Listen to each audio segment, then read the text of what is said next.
আজকে দেখলাম সময় টিভি মিজানুর রহমান আজহারি ভাইয়ের আলোচনা পর্যন্ত লাইভ দিচ্ছে সময় টিভিতে। যদি দেখে থাকেন আপনাদের চোখের সামনে পড়ে থাকতে পারে এখন সময় টিভিও অসময়ের কাজ করা শুরু করেছে। ঠিক না বেঠে? ও আমার ভাইরা, এইভাবে যখন দেখাবে, দেখানোর পরে গোটা বাংলাদেশে আর জেনার বিরুদ্ধে কি কোনো ধর্ষণের বিরুদ্ধে আর ওয়াজ করার দরকার হবে না? হবে না। এই জন্য আইনুদ্দিন আল আজাদ ভাই বললেন, কি হবে যুবক নামের বোঝা হয়ে এই ধরাতে, যেখানে মা বোনেরা ধর্ষিতা হয় দিনে রাতে। যৌবনের সার্থকতা ঘুষিবে সকল ব্যথা, যৌবনের সার্থকতা ঘুষিবে সকল ব্যথা। পারো যদি বলি দিতে মানুষরূপী পশুটাকে, পারো যদি বলি দিতে মানুষরূপী পশুটাকে, কি হবে বেঁচে থেকে অযথা বিদ্যা শিখে যদি না গড়তে পারি শোষণবিহীন সমাজটাকে? কি হবে বেঁচে থেকে? কি হবে লেখালেখি কলমবাজির ওই মহড়া, সমাজের আসল চিত্র যদি না যাই তুলে ধরা? সাংবাদিকরা সব কথা কি তুলে ধরে? না, তুলে ধরে না, সব কথা প্রচার করে না। হলুদ সাংবাদিকতা আছে না নাই? হলুদ সাংবাদিকরা এই বাংলাদেশের ব্যাপারেও ভুলভাল নিউজ দাদাদের দেশে প্রচার করেছে। ভুলভাল নিউজ প্রচার করার কারণে ওই দাদার দেশে হিন্দুদেরকে খেপিয়ে তুলেছিল। তারা বর্ডারে এসে ঝামেলা করছিল যে যাবো যাবো বাংলাদেশে যাবো, চলো চলো ঢাকা চলো বলেছে না বলে নাই? ওই দেশের মিডিয়ায় দেখানো হয়েছে হিন্দুদেরকে নাকি তার মাথা কাটা হচ্ছে। এই মাথা না, অন্য মাথা। আসলে কি কাটা হচ্ছে? না, কাটা হচ্ছে না। প্রচার করতে থাকলো। আল্লাহ রব্বুল আলামিন, আল্লাহ রব্বুল আলামিন তাদের মুখোশ উন্মোচন করে দিয়েছেন।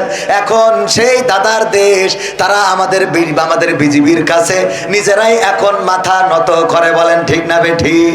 এখন চোখে চোখ রেখে কথা হয়। ঠিক না বেঠে? এখন চোখে চোখ রেখে কথা হয়। এখন আর অত তোষামত করা হয় না, করা হবেও না। চাঁপাইনবাবগঞ্জে যখন বেড়া তুলতে গেল, ওখানে উল্টো পাল্টা কাজ যখন করতে গেল, আমার চাঁপাইনবাবগঞ্জের জনগণ বড় বড় ছুরি নিয়ে এসে দাঁড়াইলো। আইসেও দেখা হবে, মুরব্বীরা পর্যন্ত ছুটে জাতি লেগলো। বিজিবি থামাইছে, চোখে পড়েছ না পড়ে নাই, ছুটে চলে যায় বর্ডার। খাই বাইরি ভালো আজকে সব। আমরা বললাম তোমরা যারা প্রচার করেছ, তোমাদের মাথা না কাটলে এই দেশে হিন্দুরা মাথা না কাটলে বাস করতে দেওয়া হচ্ছে না। আমাদের দেশে এমন কিছু ঘটে নাই, তবে এটা সত্য। তোমরা যারা বলছো চলো চলো ঢাকা চলো, আইসো, আমরাও তার কাটার বেড়ার কাছে ছুরি নিয়ে বসে থাকলাম। আসপা কাটবো, তারপর ঢুকাবো। ঠিক আছে তো? এত সোজা না। জিজ্ঞেস করবো, দাদা কেটে এসেছেন নাকি গিয়ে কাটবেন? হ্যাঁ, মনে থাকবে। কারণ এই দেশ রক্ত দিয়ে এনেছি, জীবন দিয়ে এনেছি। এই দেশে দাদাদের প্রভুত্ব মেনে নেব না। প্রতিবেশী প্রতিবেশীর মতো থাকতে হবে, সম্পর্ক হবে সমানে সমান। তোমরা ট্রানজিট চাইলে আমাদের ট্রানজিট দিতে হবে। তোমরা ট্রেন চালাবো আমাদের বুকের উপর দিয়ে, আমাদের ট্রেনও তোমাদের বুকের উপর দিয়ে চালাতে দিতে হবে। তোমরা এত সোজা, এত সস্তা মনে করো না। এই দেশ রক্ত দিয়ে এনেছি, রক্ত দিয়ে দেশের মানচিত্র রক্ষা করব আমরা। এই দেশে ইতিপূর্বে যেটা ঘটেছে, ওই দেশের প্রেসক্রিপশন আর এই দেশের ডাক্তার, এটা আর চলবে না।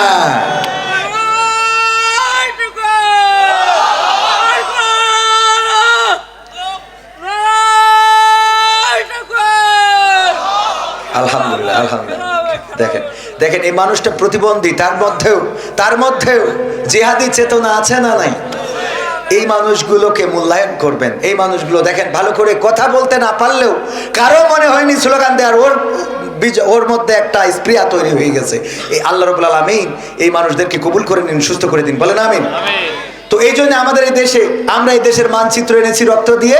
এই দেশের মানচিত্র রক্ত দিয়ে রক্ষা করবো। রাজি আছেন ইনশাআল্লাহ? আর দাদাদের প্রেসক্রিপশনে এই দেশ চলবে না। দাদাদের প্রোডাক্ট দাদাদের দেশে চলে গেছে। এই দেশে যারা আছে তারা দেশপ্রেমিক। দেশপ্রেমিকরা দেশ ছাড়ে না। তারা রক্ত দিয়ে প্রমাণ করে, ফাঁসির কাস্টে ঝুলে প্রমাণ করে, তারা জীবন দিয়ে প্রমাণ করে। জীবন দিতে রাজি, রক্ত দিতে রাজি, শহীদ হতে রাজি। কিন্তু আমরা বাংলাদেশের মানচিত্রের 1 ইঞ্চি মাটি ছেড়ে দিতে রাজি নই। সেই তাওহীদি জনতা আছে না নাই? আছে না নাই? কিন্তু আমার দেশে এখনো ষড়যন্ত্র থেমে নাই। আমার অপর ভাইদেরকে বলেছে ক্ষমতায় আসলে দেশ স্বাভাবিক হয়ে যাবে, ভারতের সাথে সম্পর্ক স্বাভাবিক হয়ে যাবে। ব্যাস শুরু করে দিলেন আমাদের সাথে দ্বন্দ্ব। এই দ্বন্দ্ব করে লাভ নাই, কারণ তারা জানে কারা দেশপ্রেমিক আর কাদেরকে টাকা দিয়ে কিনা যায়। ঠিক না ঠিক? টাকা দিয়ে মুসলমানদের ইমান কিনা যায় না, আলেম ওলামার রক্ত কেনা যায় না, আলেম ওলামার ইমান বিক্রি করে না। এই দেশ থেকে আমার আলেম ওলামা সিদ্ধান্ত নিয়েছিল হিন্দুদের মন্দির পাহারা দেবে, দুর্গা পূজায় অনাকাঙ্ক্ষিত ঘটনা ঘটে নাই, বলেন ঠিক কিনা? সুতরাং আলেম ওলামারা এই দেশ রক্ষা করার জন্য সবচেয়ে উত্তম দেশপ্রেমিক হিসাবে মনে করি এই আলেমদের হাতে ক্ষমতার রাস্তা ছেড়ে দিয়ে দেখেন, দেশ ভালো থাকবে, জাতি ভালো থাকবে, মানুষ ভালো থাকবে। আর যারা ওই যে মিজানুর রহমান আজহারি ভাই বলেছিল যে একদল খেয়ে গেছে আর একদল খাইতে চাই, অমনি মাথা গরম হয়ে গেল। আমি বললাম, বলতেছে ওরা আর শোনা যাবে না। আমি বললাম আপনি বোঝেনি নাই কার কথা বলেছে, কোন দলের নাম ধরেছে? কয় না। আমি বললাম আসলে বোঝাতে চেয়েছে একদল খেয়ে গেছে মানে আওয়ামী লীগ খেয়ে গেছে, আর একদল খাওয়ার জন্য বসে আছে মানে জামাত ইসলাম খাওয়ার জন্য বসে আছে।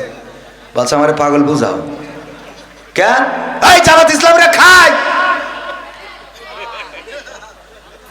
আমি বললাম আপনারা খান, আমরাও তো না। আমাদের নেতা বলেছে যে এইগুলো করা যাবে না। যদি করা না যায়, আপনি যদি করেন তাহলে আপনি তো নেতার কথাই মানেন না। কথা কয় না, আপনি তো নেতার কথাই মানেন না। কোন দলের নাম ধরা হয় নাই, শুধুমাত্র বলা হয়েছে একদল খেয়ে গেছে আর একদল খাওয়ার জন্য রেডি হয়ে আছে। এই খাওয়া দলটা হলো বাংলাদেশ সাদাবাজ পার্টি। ওটা বিএনপি না, আওয়ামী লীগ না, জামাত না, জাসদ না, বাসদ না, হেফাজত না। ওরা ওই করে খেয়ে বেড়ায়, ওরা সব সময় সুবিধা নিতে চায়, বলেন ঠিক কিনা? সুতরাং এদের বিরুদ্ধে দলমত নির্বিশেষে সবাই প্রতিবাদী হইতে হবে, তা না হইলে এই দেশ ভালো থাকবে কি হবে? লেখালেখি কলমবাজির ওই মহরব, সমাজের আসল চিত্র যদি না যাই তুলে ধরা। যদি ওই ঘুষের বলে কলমটা উল্টো চলে, যদি ওই হ্যালো কলে ক্যামেরা উল্টো বলে, তবে কি যাবে রোখা দুর্নীতিকে, তবে কি যাবে রোখা দুর্নীতিকে? কি হবে বেঁচে থেকে অযথা বিদ্যা শিখে যদি না গড়তে পারি শোষণবিহীন সমাজটাকে? কি হবে বেঁচে থেকে? কি হবে নামাজি রোজা ইমানদারির বড়াই করে কোরআনের কর্মীগুলো থাকে যদি কারাগারে? কি হবে নামাজ রোজা ইমানদারির বড়াই করে কোরআনের খাদেমগুলো থাকে যদি কারাগারে? মসজিদের কোণে বসে জিকির যত করো কইছে, জিকির আছে না নাই? এখন আবার নতুন জিকির উঠছে,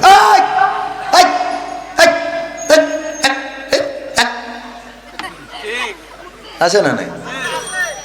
এমন জিকির শয়তান ওই জিকির দেখে কয় আমি এ দেশ থেকে চলে গেলাম, তোরা থাক। ঠিক না বে ঠিক? মসজিদের কোণে বসে জিকির যত করো কষে, এভাবে যায় না পাওয়া আল্লাহকে, এভাবে যায় না পাওয়া আল্লাহকে। কি হবে বেঁচে থেকে অযথা বিদ্যা শিখে যদি না গড়তে পারি শোষণবিহীন সমাজটাকে? কি হবে বেঁচে থেকে? কি হবে আলেম হয়ে ইমাম সেজে মসজিদেতে পারো যদি সত্য কথা উচ্চ স্বরে না বলিতে?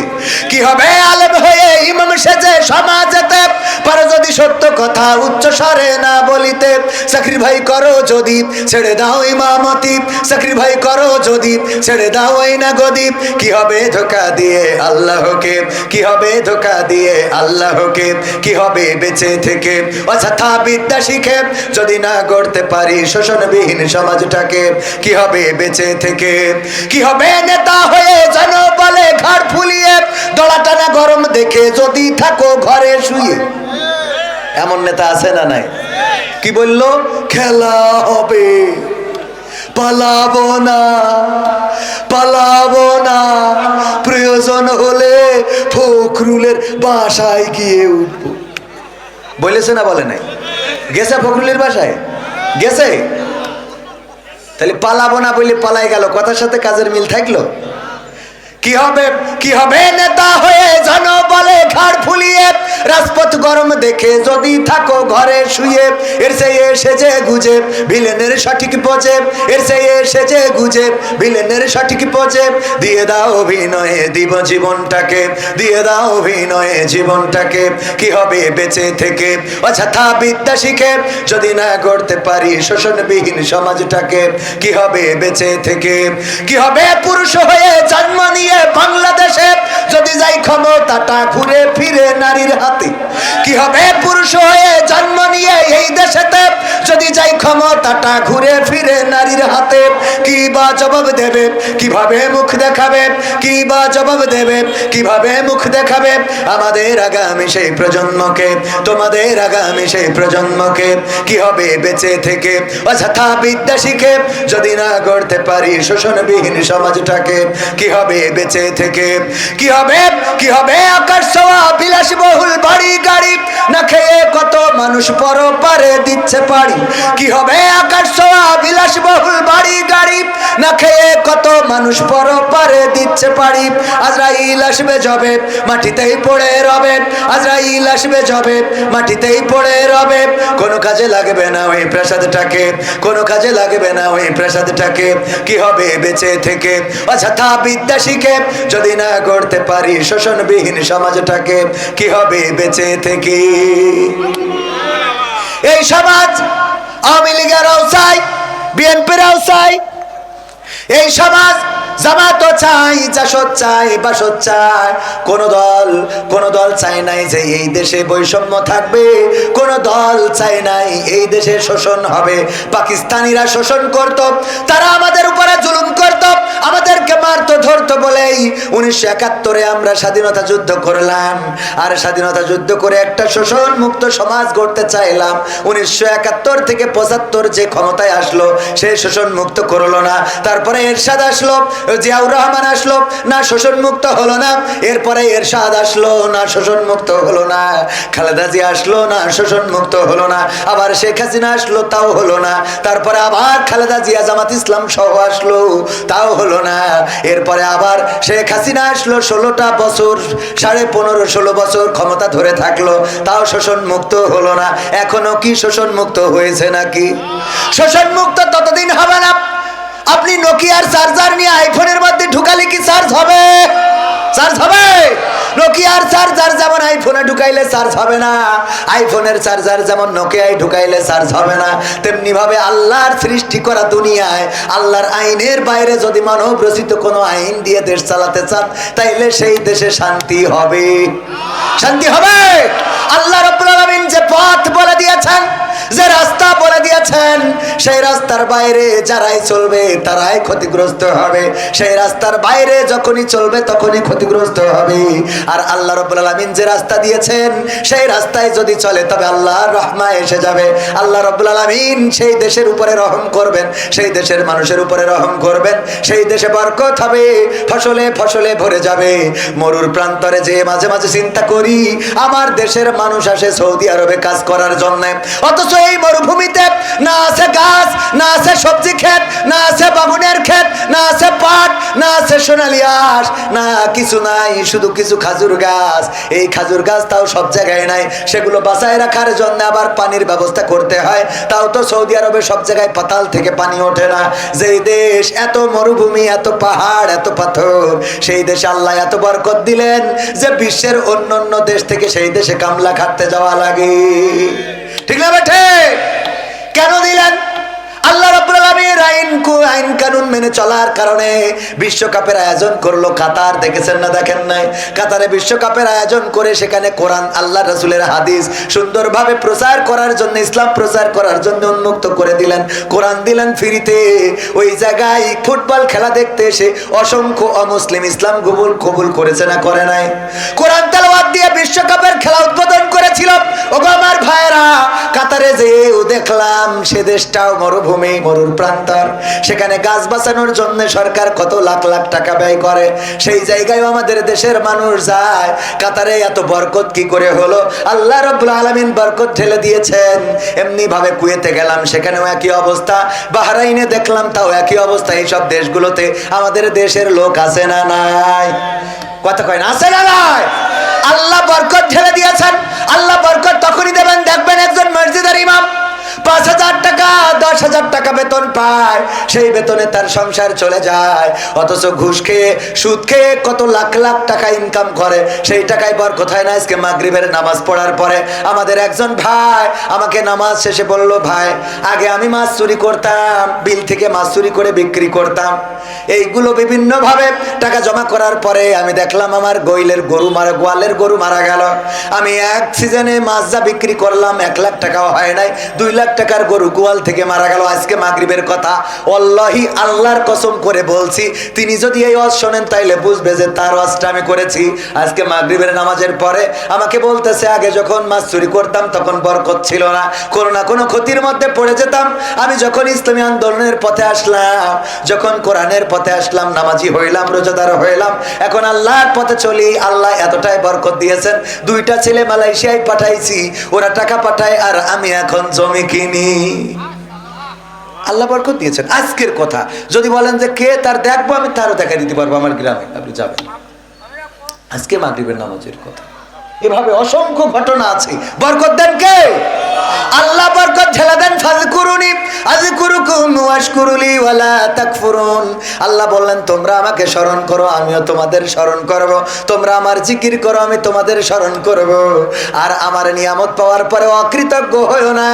আল্লাহর নিয়ামত পাওয়ার পরে যারা শুকরিয়া আদায় করে, আল্লাহ রাব্বুল আলামিন নিয়ামত বাড়িয়ে দেন। আলোচনা যেটা করছিলাম, আল্লাহর জমিন যিনি সৃষ্টি করেছেন, তিনি কিছু নিয়ম কানুনও বলে দিয়েছেন, সেই নিয়মের বাইরে চললে শান্তি আসবে না। সেই নিয়মে যদি চলতে হয়, এই আল্লাহর জমিন, আল্লাহর দিন, আল্লাহর কোরআন কায়েম করার দরকার আছে না নাই? আল্লাহর কোরআন যদি কায়েম হয়ে যায়, চোর চুরি করলে হাত কেটে দেওয়া। আমি কবির বিন সামাদেশে যদি কাটা হাত দিয়ে ওয়াজ করতাম, ভাইয়েরা চুরি করা যাবে না। আপনারা বলতেন হুজুর আপনার হাতের এই অবস্থা কেন? আমি বলতাম আখ মাড়াই করতে যে হাতটা চলে গিয়েছিল মেশিনের মধ্যে, আর ডাক্তার কেটে দিয়েছিল 17,250 বেড থেকে। আপনারা বলবেন হুজুর যাই বলেন তাই বলেন, আপনি কিন্তু এককালে চোর ছিলেন, এত লুকায়ানোর কোনো দরকার নাই।